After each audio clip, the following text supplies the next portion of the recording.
Avoir fini bon dernier de l'édition 2016 ne m'a pas vacciné, bien au contraire.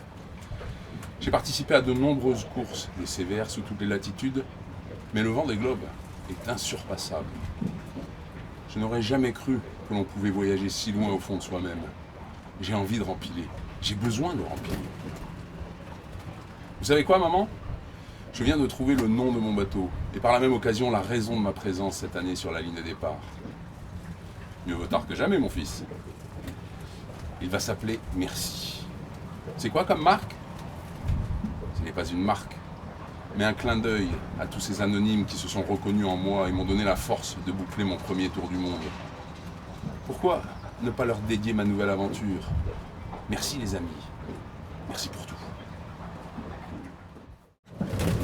C'est beau l'aventure. Ça n'a aucune utilité. Ça ne mène nulle part.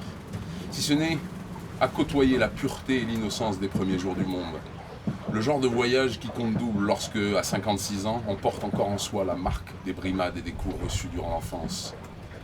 Lors de mon premier Vendée Globe, j'ai compris qu'il n'y avait pas de meilleure façon de me retrouver que de me perdre en mer. Libéré du joug familial et viré de l'éducation nationale dès mes 16 ans, j'ai toujours mené une vie d'insubordination et de départ sans retour. Une vie de grand vent. Au gré de mes amours mortes, j'ai essaimé 3 enfants devenus adultes dans le midi de la France et 2 jumeaux, aujourd'hui adolescents, dans le midi du monde en Australie. Les premiers ont refusé de me voir pendant près de 20 ans. J'avais moi-même fini par lâcher l'affaire. L'ascèse et la solitude inhérentes à ma traversée des océans ont fait vaciller mon égoïsme et m'ont permis de remettre un peu d'ordre dans mon existence. 12h07 par 29,91 ouest.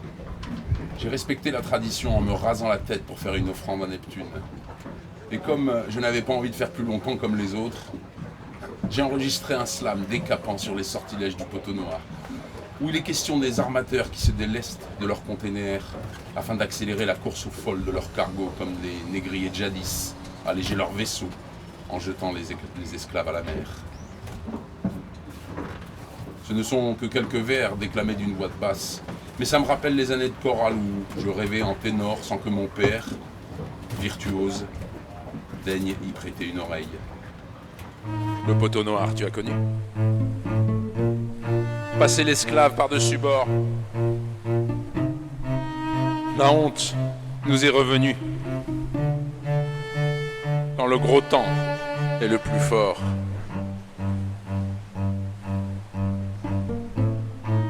À chaque passage dans le secteur, j'ai un putain de haut le cœur.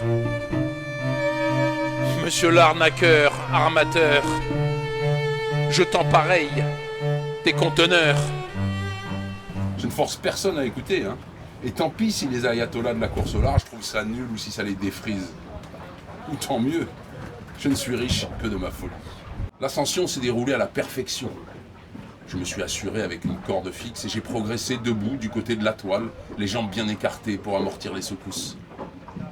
Avec les vagues qui transformaient la toile en trampoline, la principale difficulté consistait à ne pas lâcher ma longe au risque de me retrouver pendu dans le vide au-dessus de l'eau. Je n'étreindrai pas ce suicide d'un nouveau genre. En redoublant de précautions, il m'a fallu pas moins de 20 minutes pour atteindre l'extrémité du mât et constater à ma grande surprise qu'aucune pièce n'était cassée. L'anémomètre était juste sorti de son socle à cause d'un boulon manquant. Tout ça pour ça. Cette réparation grossière m'a procuré une jubilation intense à la mesure de mes angoisses passées. Ensuite, je suis redescendu comme sur un toboggan de fête foraine en me laissant glisser et en poussant les cris de joie du gamin qui vient de gagner une barbe à papa. Une panne de plus.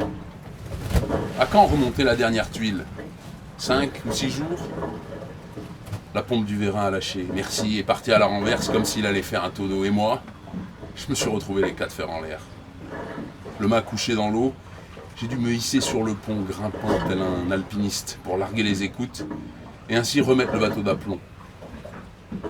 Le pilote, ayant cassé en bloquant la barre dans un coin, on s'est mis à tracer des ronds dans l'eau.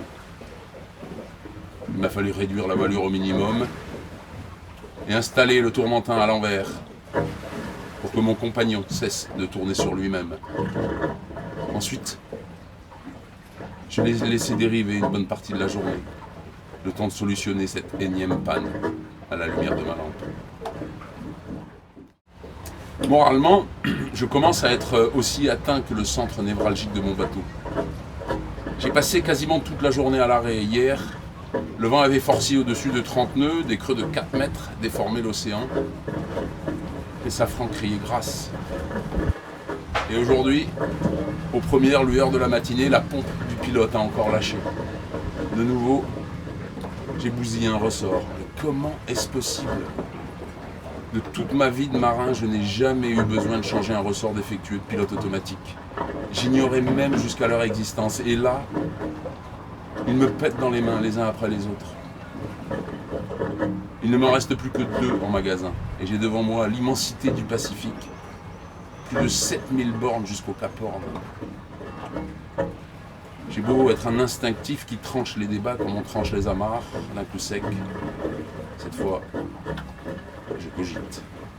J'avais une chance sur 2 de sortir indemne de la traversée du Pacifique. Ou une chance sur 10, on ne le saura jamais. En tout cas, je n'avais pas le droit de jouer ça à la roulette. Parce que mon bateau est amoché mais navigable.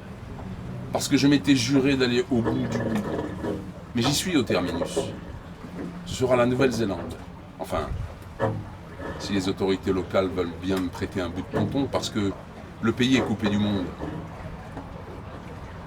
En m'aventurant plus loin, je ne pouvais faire plus de mon... Merde.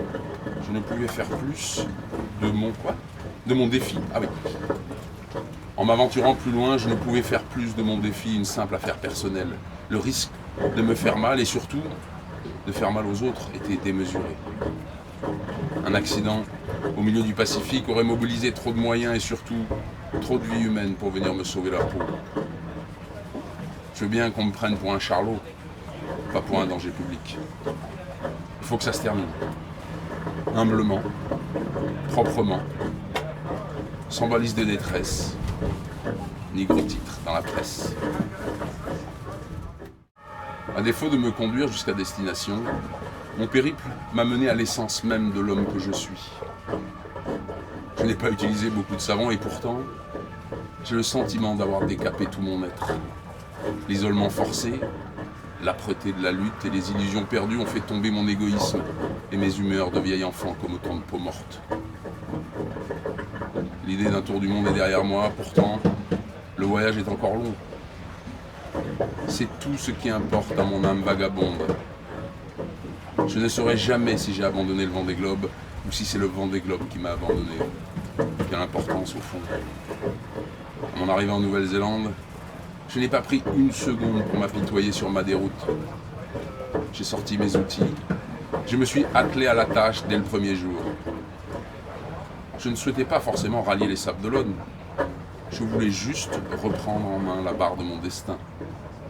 En retapant mon bateau, j'ai construit sans le savoir les fondations de ma résilience. Bientôt, Merci cinglera comme à ses plus beaux jours vers de nouveaux horizons.